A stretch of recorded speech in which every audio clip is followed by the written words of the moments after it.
I've got one question for you. Why do the French lose wars?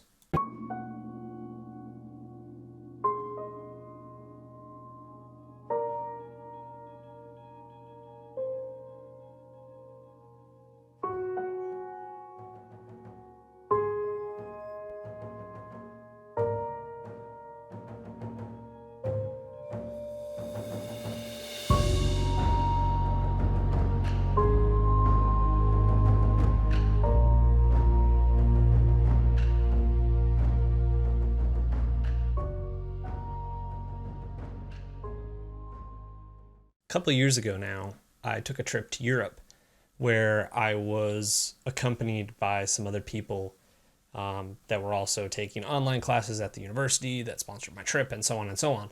And they kept bringing up the idea of we saved your asses. If it wasn't for us, you would be speaking German.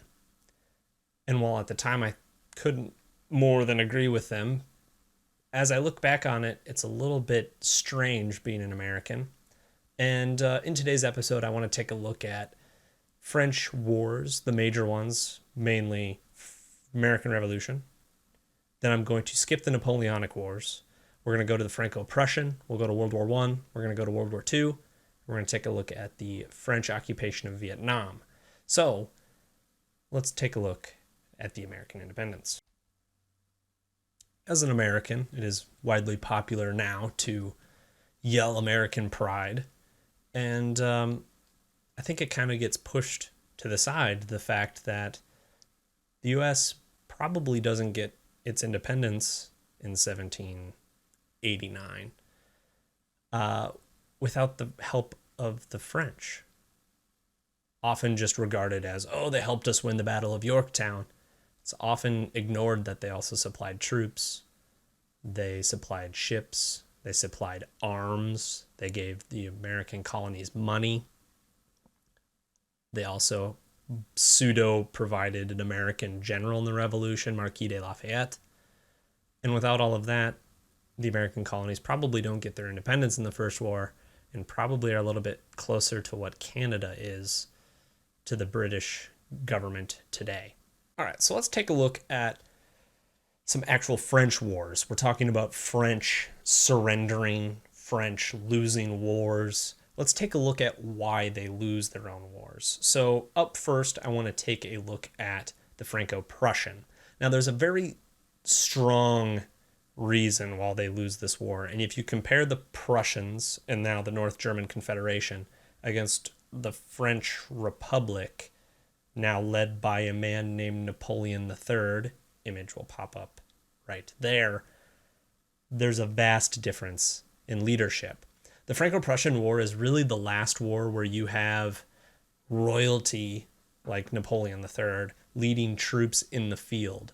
And one of the major components of the Franco-Prussian War is the fact that Napoleon III gets captured by the Prussian army or the North German Confederation, which just so happened to be led by a general staff, people that are trained in war. Napoleon III isn't necessarily trained in war. He's the nephew of Napoleon. He's elected to be the constitutional monarch and then just takes over control of France. And there's also just a lot of unrest with the French. They have republics, but the government is continually changing, and laws get passed and get undone, and laws get passed and get undone. And then after the Franco-Prussian War, which shows a lack of leadership, you have the Dreyfus Affair. And if you haven't heard of the Dreyfus Affair, good Lord, essentially the scapegoat for the French losing the war is a Jewish army officer from the French, where they, in the press, say that because he's Jewish, he provided information to the Prussians, which led to the Prussians being able to surround Napoleon III at Sedan. And it's something that happens in French society. It's like the O.J. Simpson trial in the U.S. in the early 90s, I guess. I was a young person, barely 3 years old probably when that went on.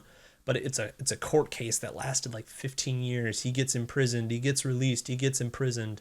And it's a really red mark on the French leadership to let something like that happen.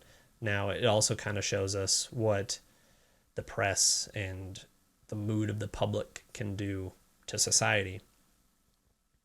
And it also kind of pushes the Franco-Prussian War. It pushes this black mark on the French, where all the children brought up after 1870 are taught in schools that there's a black mark, there's land missing from the French nation that needs to be retaken. And this leads straight into how the French are going to deal with the First World War. So the First World War starts off a little bit better in terms of leadership. You have Joseph Joffre, picture right up there. And he's the lion. He's going to save the French nation. And he does in 1914. The Miracle at the Marne. He's ferrying troops in from Paris in taxi cars just to save and push into that German gap that's created after the Schlieffen Plan starts to fall apart. But the reason why the French are fighting a little bit stronger is not only the leadership, but they're also fighting again for French land.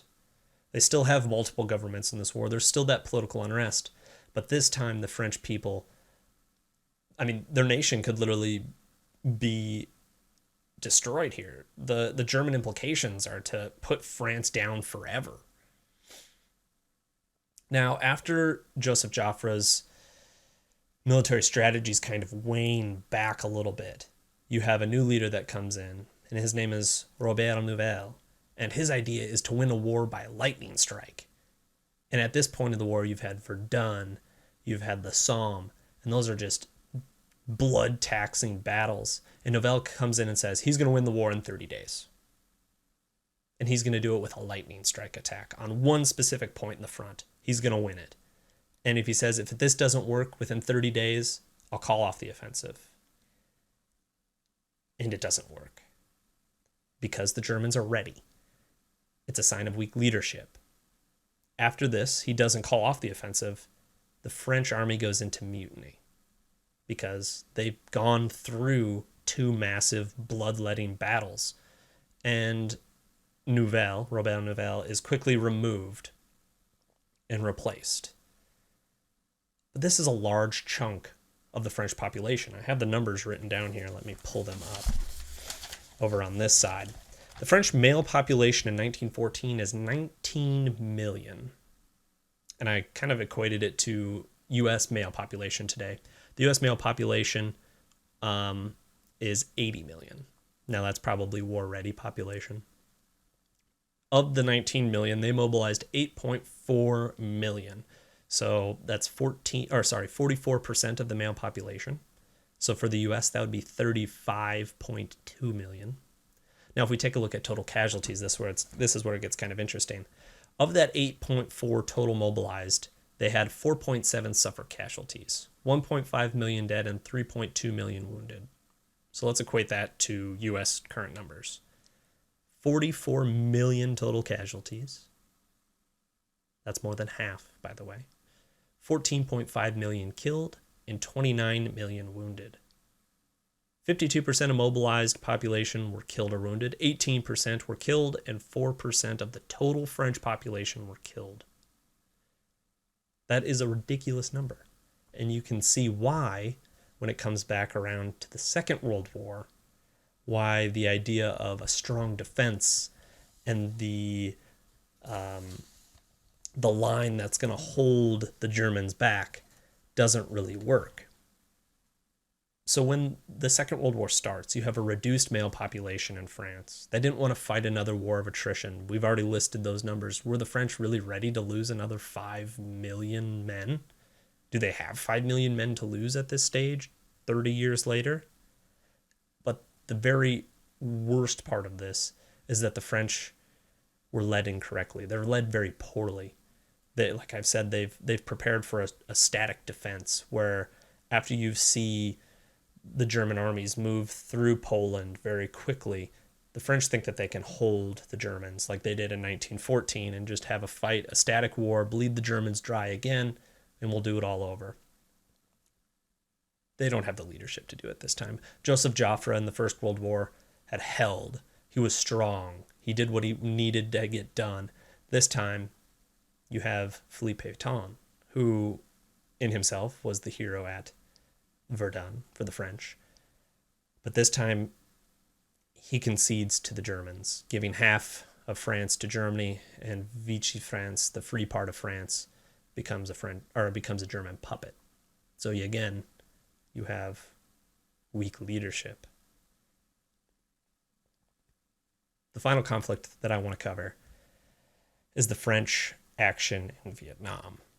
At this point, it's less than a decade after the Second World War. They're still recovering from the losses of 2 world wars. The territory itself is on the other side of the world, and as something that, as an American, you study in school, it's on the other side of the world. What do I care in France about whether or not someone 12 time zones away has independence?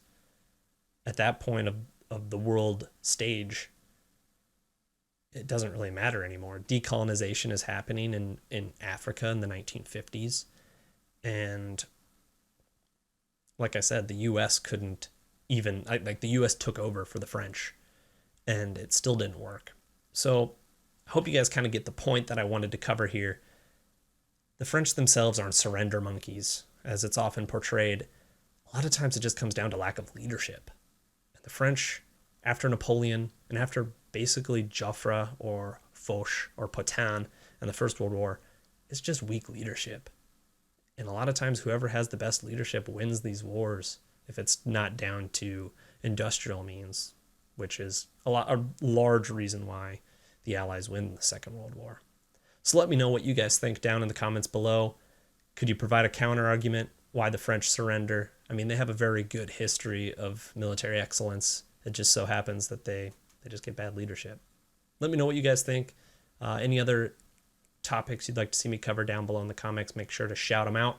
Thank you very much for watching. Hopefully I can talk to you guys next week.